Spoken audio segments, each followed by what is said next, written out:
timely aphotic shield to purge the stun, get the hero back on the move. So I think Abba's going to have to be there wherever the Pango's going to rotate to. And I wouldn't like to be in this Abba's shoes this game.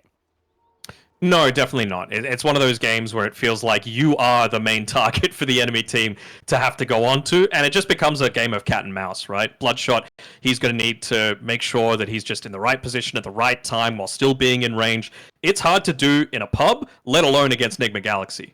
Balboa actually run into them fully. He's Balboa with the early stun, but he's going to get sent straight back in with a flame break. And Nigma potentially looking for the first kill. Sumail tanks a few hits here. Both sides harmed and damaged, but nobody's going to fall for the first kill. So a bit of early trading coming out. We got an instant pause as well. Looks like there's a mouse issue on the side of Nigma Galaxy. I was about to say, like, Noob was just watching that entire fight from the mid lane behind the tier 1 tower. I'm like, spectator. What, buddy? I mean, it would have been a pretty decent reflection, right? If you were able to get it off onto everyone in that, but obviously just wanting to keep the meta available for the lane itself. So, just on the topic of Ethereal Edge, while we wait for the unpause to happen, for me, it's One Love as well as Freak that are the two that I'm looking at. Those are the immortals on this team. Those are the ones that I think need to be directing, calling the shots. Freak was drafting for the team at the time, and I think they're going to be banking on a lot of their damage coming out early on into the piece. We can get that mouse issue fixed out shortly. Already see some quick buys here. We can maybe look at those for a second. Like the drums already lined up here for the Enchantress. That's going to allow you to play it early. We've seen Enchantresses in the past. Once they hit like level 5, level 6, when everyone's still 4 and 5, maybe even like cores are hitting their 6s and maybe 7s. This Enchantress just goes around the map with, say, the Troll Army, taking down towers. You have the Hadouken creep, you're cutting out waves, and you're really putting early pressure on towers, which Luna would not be very happy about, because Nikitos wants to keep that map safe for as long as possible, to be able to rotate from jungle to lane, back to jungle, back to lane. If those towers are missing, Luna's not going to be happy with it. Her farm starts to fall off. Nigma gains the upper hand, and I think an Enchantress is in a key role when taking over the map like that. Absolutely, and even like it makes the Batrider's job so much easier if you don't have those towers to TP around to, right? Like it just shrinks the map so much, your safe space to be able to move around and just secure that farm where you're not worried about 2 or 3 enemies running straight at you. Well, let's get this laning stage underway. Bounty split 3 for 1 in favor for Nigma Galaxy. Got ourselves our the Pango Zeus in mid. Bottom, of course, with the Enchantress DK. It's going to be a bit difficult for the Sand King, too. He went for Dust Devil instead of the stationary Big Sandstorm. This is the one that, with Dust Devil, usually moving around, being able to clean up camps as you go. But the Big Sandstorm usually picked up just because, you want to establish control in the lane. You want to push your opponent out of it.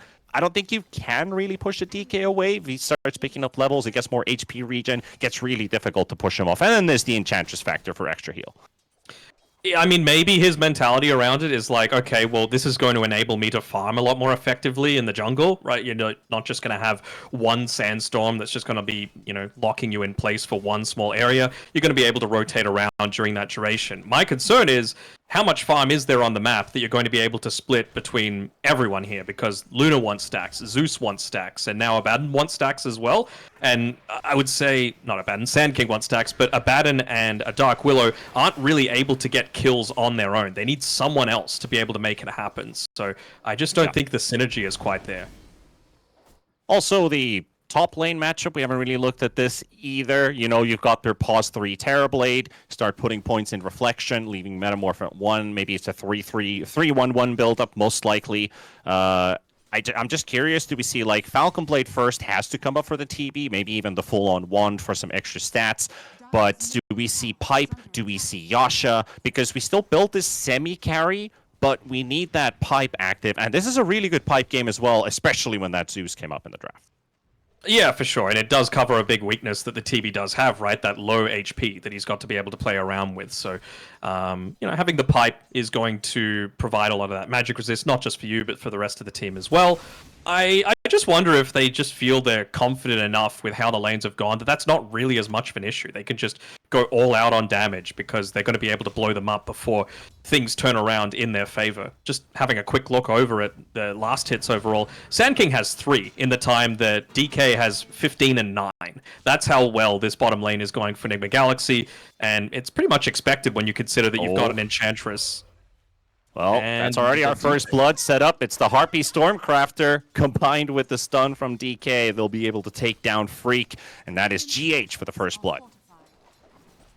That was just the Harpy, right? And it's a big mistake not keeping that camp blocked up. I mean, whenever you're going up against an Enchantress, it's a worry just to have any creeps coming at you, but let alone a Harpy Stormcrafter in the first camp that you get. And now GH, with that level 3, he's going to have this Wild Wing Ripper, plenty of armor just to be able to move on forward and continue the harass onto poor Balboa. He is last on net worth on this position 3 Sand King.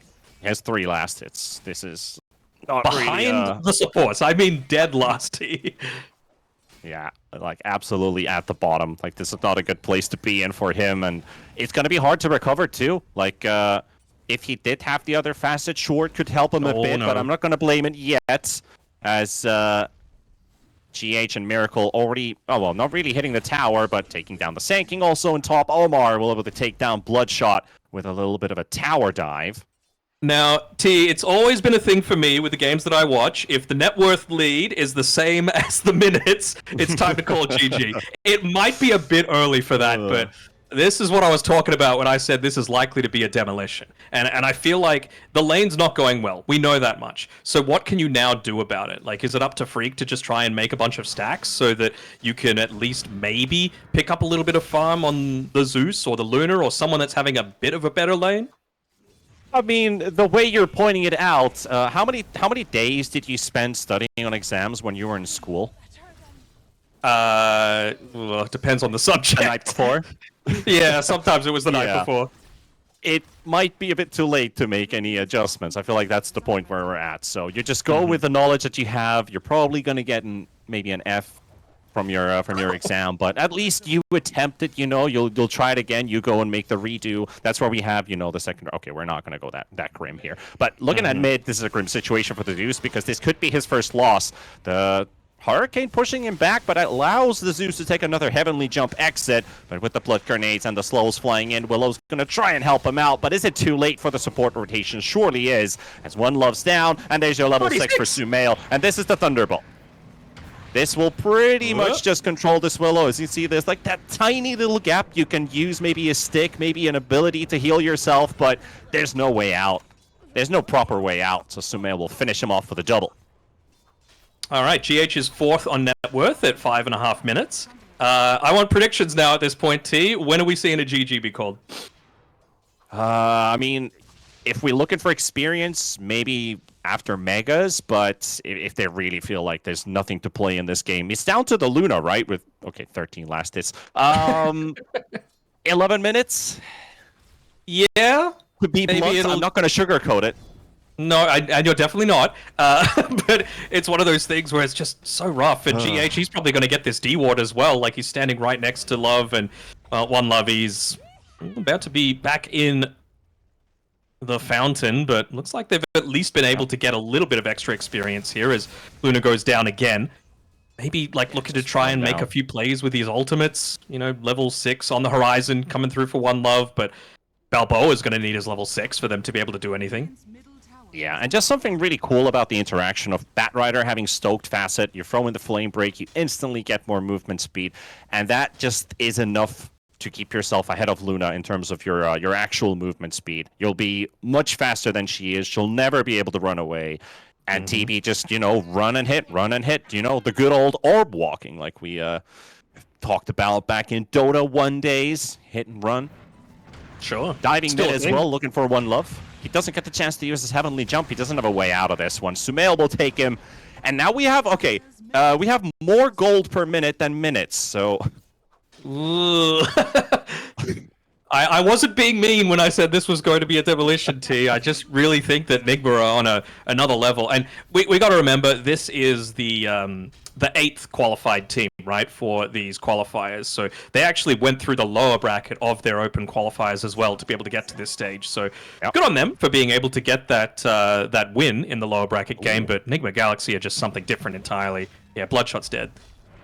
I mean, that flame break was brilliant because at the first moment I thought that, okay, I don't think that was maybe the best because Omar can't finish him. But then I see he flame braked him into the high ground. Sumail comes running in from that direction. It's like, hey, I think it was dead anyway, but now it just made it a whole lot easier. His Sand King goes down once again, and Freak, you know, this is level 6 Enchantress just running wild under the tower. 8-minute drums. Oh. Is that a record? I'm going to have to start looking up some stats here while we're casting this game, because I'm curious about that. I don't know, maybe Chalice back when he was playing offlane Enchantress was able to pick it up around that time, but certainly for a position 5, it seems like it's up there. But surely, 10-0, 10k lead, 8.5 minutes in. How much longer can they take a beating here? Well, I think they really just want to... They want ultimates. I think they want a fight with ultimates to be able to get to this stage. I mean, look at poor Nikitos. He's all the way back at probably the safest camp that you can look to get, and he's only level 5.5. Like, everyone is lower net worth than the Enchantress, and Batrider's about to overtake them as well. So question, what was the time when you saw the drums in his inventory? Like, literally on the second when you noticed? It was pretty much like 8:02 maybe. If it was 8:02, that would be the second fastest drums on Ench ever in a pro game. What was Buster? Fly with 7:55 and Celery with 8:13. Okay. So... It was slower than Fly, I'm sure of that. And Big Noob Omar goes for a dive underneath the tier 3 tower and gets tipped by his entire team, and the enemy team as well. All right, well, we're 1.5 minutes away from the expected as Sumail will just have that Diffusal Blade and run down the Willow, but he runs out of mana. Can't finish off the Willow kill. Does have his team backing him up. The T1 tower has just fallen in the top lane, which is expected to be the first tower to kill or destroy in the game. Same for the Radiant bottom tower, but we've already taken bot T1, mid T1, diving tier 3s, and so that's how absurd it is. It's looking rough, and Noob is even still stacking Ancients as well with his TP Illusions. I don't think you're going to need that, my man. I think you are far enough ahead that you basically never need to venture back onto your side of the map again, unless maybe they just want to give Omar a little bit of a gift, get him into that Blink Dagger, and then close out the game off the back of that. All right, as you can see, the Epicenter slows them down a bit, but it won't be enough to take down GH. Sumail with the 80 rune. This guy hits like an absolute unit.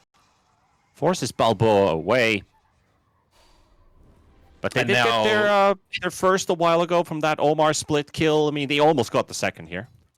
Yeah, I don't know about almost. It's an Enchantress, right? She's got the Overprotective Wisp. She's got the Seeds of Serenity. She's got Untouchable. She's got Cloak, Full Wand, Fairy Fire. Literally unkillable.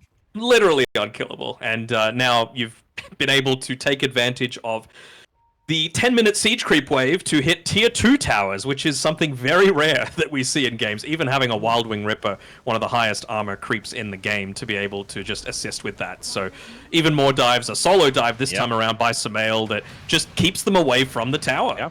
He's drawing a pretty 8, you know. He's connecting it onto Balboa, into Freak, into Balboa.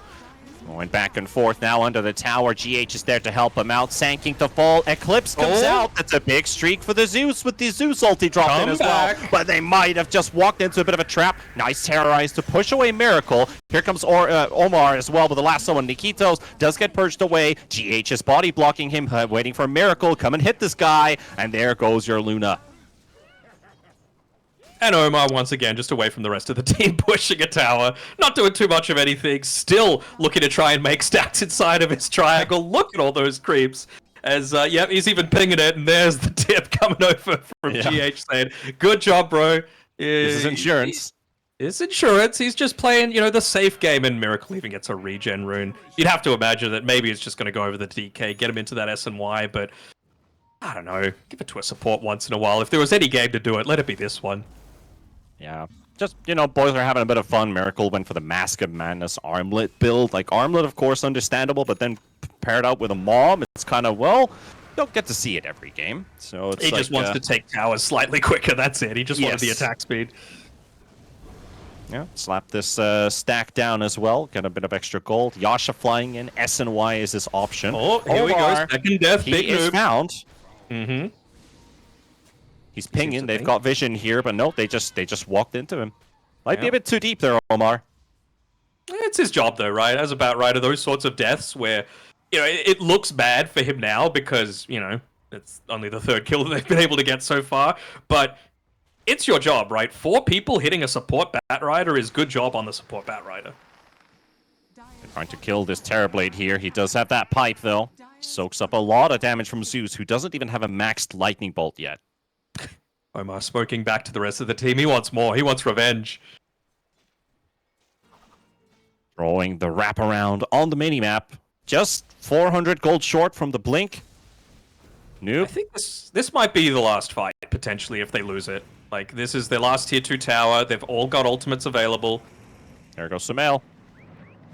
Catches Balboa. Does have the Burrow Strike, but won't be able to use it. Doesn't look like it. And nice stun control. However, it overlaps with the lasso, so it doesn't actually stun the Sand King. He's able to get the Burrow Strike off, but straight into the arms of Noob. That's a weird interaction, actually, because usually stuns, when they overlap, they are just added on top if it is a longer duration than the one that is expiring. But as he hit it from the lasso, it broke the lasso, and he didn't technically even get stunned by it, so he got free. It happens. GH just walks past them, literally just walking in front of their face, taunting them as he goes and takes away that Wisdom Rune as well. So now level 10.5 Enchantress, and the highest that you've got is a level 9 Zeus. You wouldn't normally look at this, but if you press F6, you look at the probability graph and look at experience. Plus 17 levels. That is an unheard of number. Yeah, especially at this point of the game. Ooh. Here we go, though. They're going for that full-on smoke. They've still got all those ultimates available they want. I don't know if the Hail Sumail Mary is the smoke? best option again. Like, they want someone that they're able to get a big kill bounty from, and is GH going to live? I mean, he could. He's gonna live. It looks like he will. Noob is already here. 4-man reflection into Alright. a big swashbuckle, and they're going to get deleted here. Nikitos has nowhere to go. He's going to get killed as well. Bloodshot able to get out, but that's your ticket to the high ground. We can start looking at racks at 15 minutes. Sumail gives a bit of a poke to the Abaddon. Just a warning. Go back to the fountain and never leave. And they didn't exactly do like a negligible amount of damage to that Enchantress either. It's just the fact that you've got, again, protective wisps, you've got the Nature's Attendants, you had a full wand, you had infused raindrops, and, well, they are pretty much wanting this game to be done right now, Nigma Galaxy. They're saying, well, they used a lot on us, so they didn't actually use that much, right? They've still got pretty much everything available.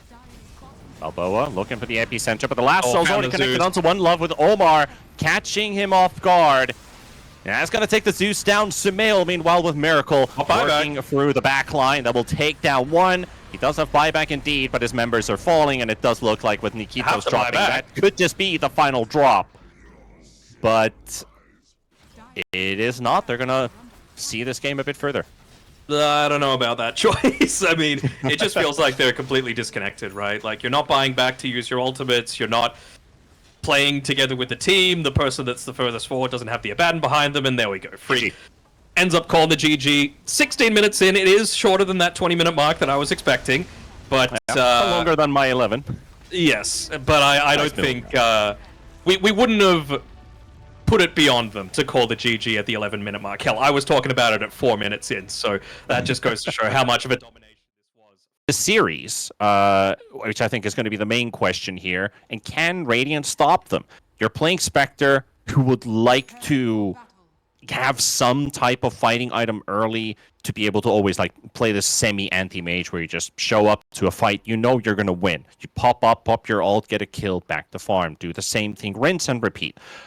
Which you probably don't almost ever get to play. I don't think Nigma's ever going to put themselves in a vulnerable position where the Spectre will be able to punish. But you have a global combo. Dawnbreaker in it, Spectre ulti. This is something we theory crafted months ago, almost like back in the summer with a friend of mine was like, this could be the OP combo that people are going to be spamming game after game until it gets fixed and they no longer have access to it. But you're against Nigma, so I wish you the best. I hope it works. I hope they find something with that combo, because otherwise we've been theory crafting for nothing. Well, the thing is, you're also playing with a Spirit Breaker, right? So all they need is like the tiniest bit of information. You get the charge off across the map, maybe within a smoke, and you can actually make that rotation in. But remember, last game, the game was over well before ultimates were online for Ethereal Edge. So that's sort of the main concern that I have for this game again. I feel like they might keep their towers for a little bit longer, but at least the tier 2 towers, but the lane domination is going to be just as bad. Yeah, we looked at Balboa, who had the hardest laning stage out of all the cores on the server. Had like 3 last hits in maybe 3 minutes into the game, which is not the result you're looking for. Hopefully he'll be able to get some more now with this Dawnbreaker in his hands. GH is going to be annoying in the lane, and then this Alchemist is probably just going to keep throwing concoctions. And you can see what GH is already doing. He's just already starting the lane with like, Balboa is the weakest link. I'm going to continue what I did in the last game. I mean, to be fair, he's hitting on to Bloodshot as well, but yeah, no, it certainly doesn't feel all that good to have to go up against a Keeper of the Light who's already fast on his own, but he's been able to start with boots, so how is the Spirit Breaker meant to harass him at all? Now Miracle starts with the concoction spam. Canceling out the charge as well there, though he does not have Bash. We'll need level 2 for it. Mid matchup as well, you've got the 2 versus 1. Treant versus Earth Spirit. You have the Treant constantly on top of you. Just annoying to play if you don't really have the tools to get rid of it. I think annoying is an understatement. Like, it is ridiculous how much this Treant is able to do. Honestly, and again, I don't think the lane is going to go well enough for them to be able to get to this point, but this is the sort of game where I wouldn't hate seeing someone get a Midas on Ethereal Edge, because that Treant is a big part of their tower push. It is. And it absolutely if they're able to just Midas it out of existence, then you're very happy. But things are going to start once again with a first blood for Nigma Galaxy, taking down Bloodshot. That is an Alchemist first kill. Already lines up his face boots, casual windlace, Radiance Blink. We see the Phoenix is dropping, and the Blood Grenade will take him down. Noob will finish off Freak. That's a... We're not playing Counter-Strike, but that would be a Kobe. Oh, for sure. Love seeing cores go for those dives as well. I just remember back to the days of like old OG with like Moon Meander playing the position 3 Bat Rider, like first item drums and just diving people constantly. That's the sort of Bat Rider that I want to see. Yeah. Noob has Witchblade actually queued up, which I'm going to be curious about. That's going to be a cool, another little theory with damage output on the hero. The Witchblade also, I think, works together with your smoldering resin. So that's the init, which applies a debuff that deals 15% of attack damage. And that scales with Napalm, and it works with Witchblade and any other dot item. So we can see some pretty cool plays with this Batrider. Bloodshot in trouble. Miracle going to be chasing again. Looking for the stun. Looks like Balboa's going to be the target of it because of the Starbreaker. Gets tossed in, still in the acid spray. Finally makes his way out, but no exit in the end. And maybe he's set up for Bloodshot too. Miracle has another stun. I think because of GH. Ooh. Is it enough? You say yes, that. it is. Woo!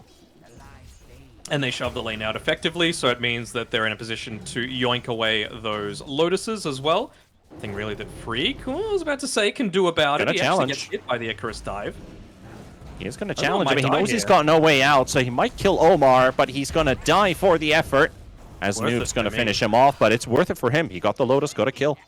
Yep. Tying away that Lotus means that it just really inhibits the dive potential coming through. You can see Noob, he doesn't care that he doesn't have a Lotus on his team. He's still happy to just put a little bit of threat. Does he have the, what is it, little Snotty, the Bat Rider? Because it looks like he's just throwing those green sticky napalms on the ground. I think he might. As poor Nikitos, he looks like he might be about to fall. Yeah, he is wearing the Snotty. That is the one. Nikitos dead again. That means the Spectre's got no teleport to the lane. Walk of shame. Noob's also And I able feel to like- survive the Icarus dive. I feel like they recognize the...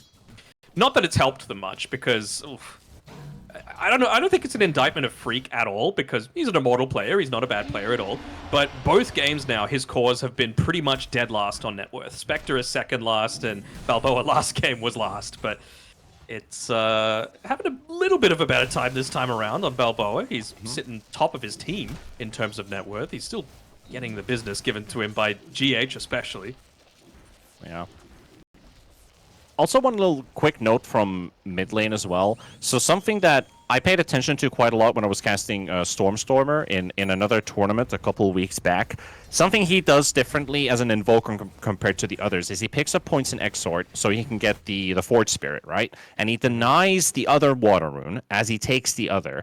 Treant just makes this easier because you always have access to Treant. You can always deny the other rune, pick up the other, and he's just drying out this Earth Spirit by making that move every time. Like now he's doubling the CS. He's almost got more denies on Sumail compared to One Love's last hits.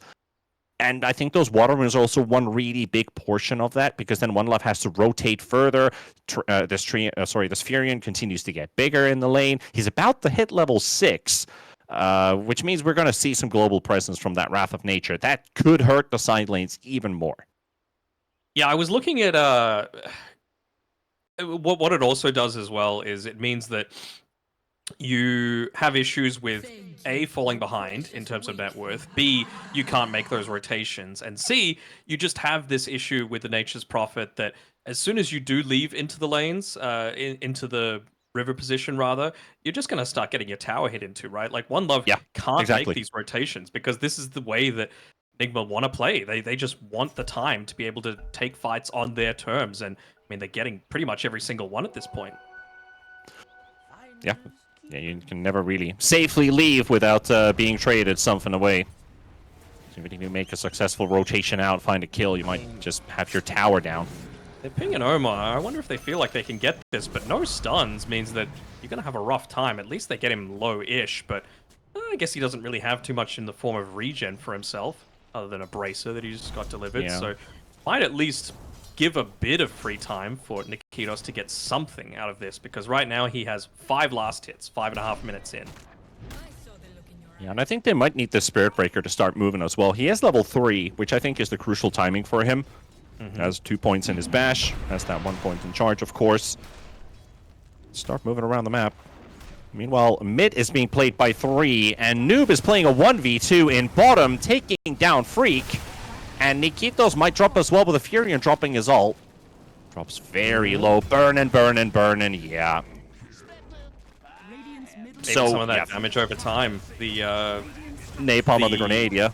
Yep, the grenade was the one that was able to secure it for them. And again, when you push out these lanes, it's just so much easier to be able to get a lot of these power runes. Now you're going to have a DD rune coming up on the top side of the river, so the Mail with the 5-minute siege creep, with supports rotating through, you're able to secure that. The Mail, again, Miracle. he just wants to be able to rotate.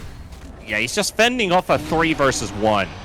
Make it 4 as well with a Phoenix in here too, and they're going to kill the Spirit Breaker. Miracle runs him down with the help of GH. And that's, well, another unsuccessful attempt.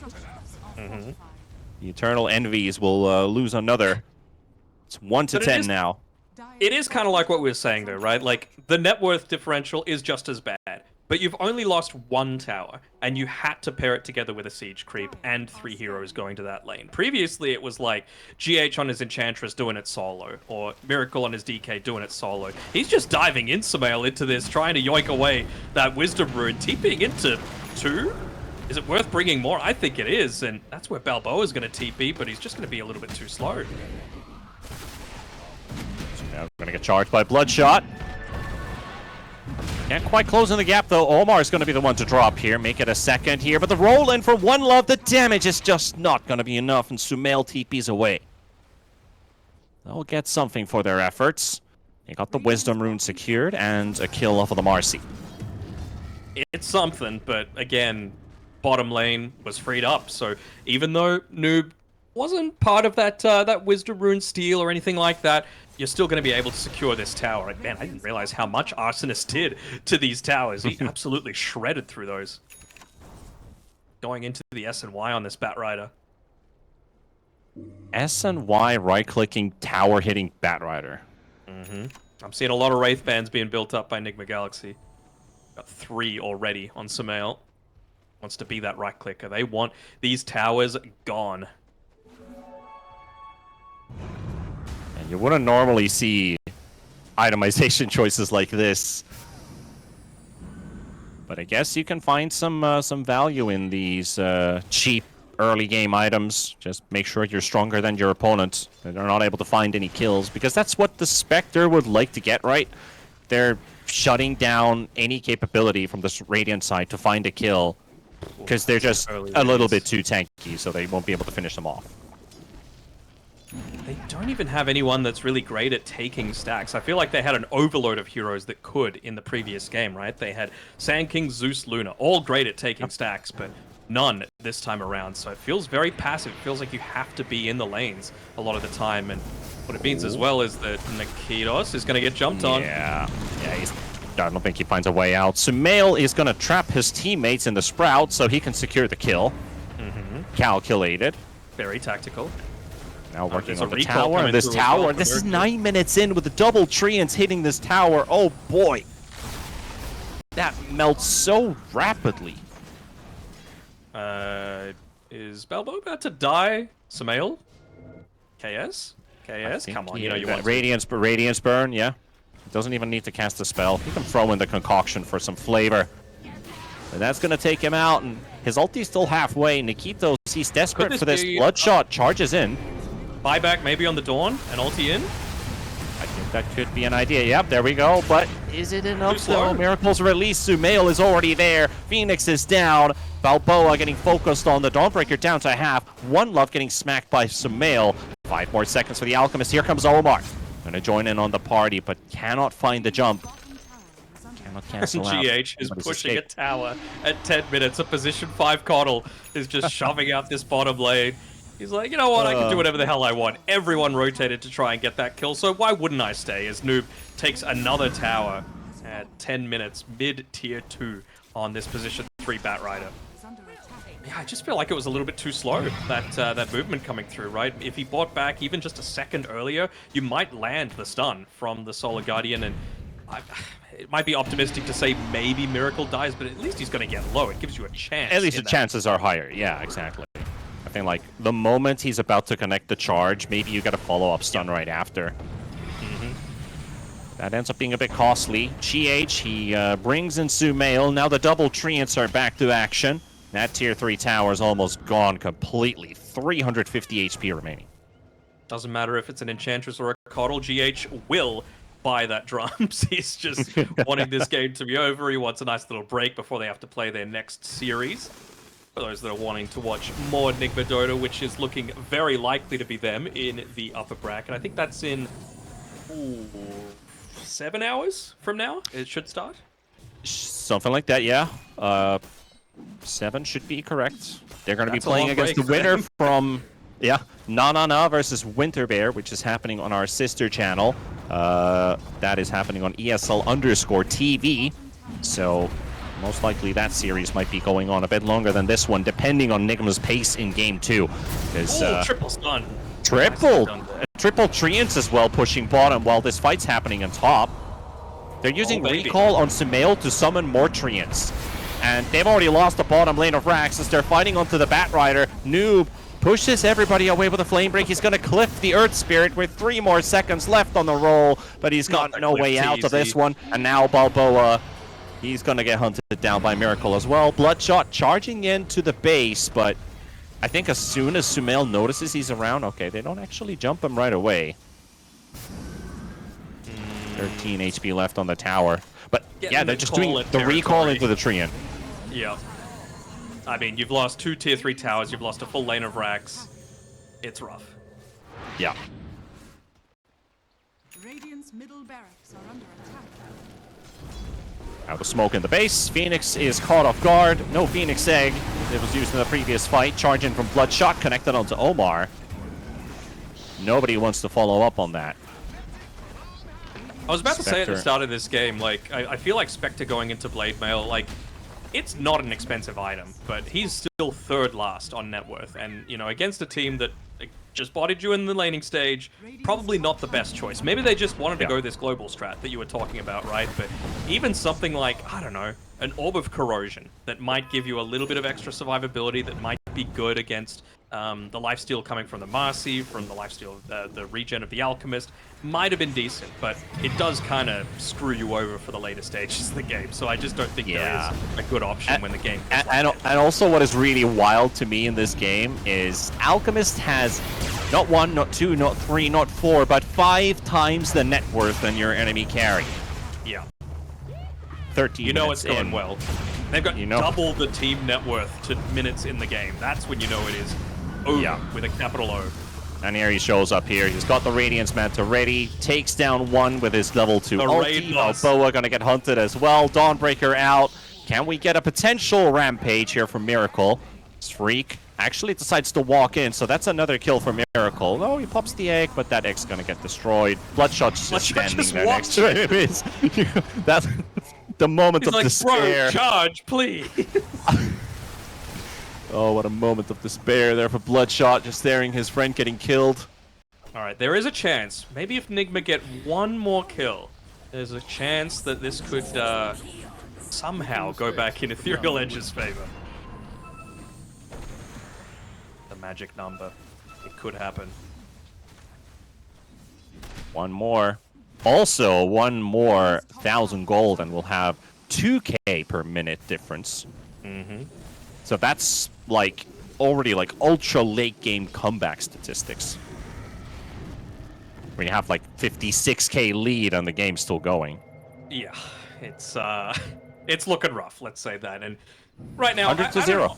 Honestly, I don't blame Ethereal Edge, excuse me, just wanting to hold on to any opportunities to play against legends of the Dota scene like this, right? Like, how many chances are you going to be able to say to your friends, I played against Miracle, I played against Samael? Exactly. More of a nightmare than a dream, though, with the way that it's all turned out. It sounds better than what it actually was, right?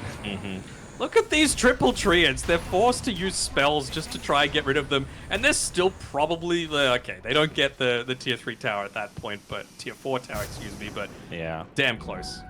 Samael setting up another. Just waiting to send that army of treants into the enemy base.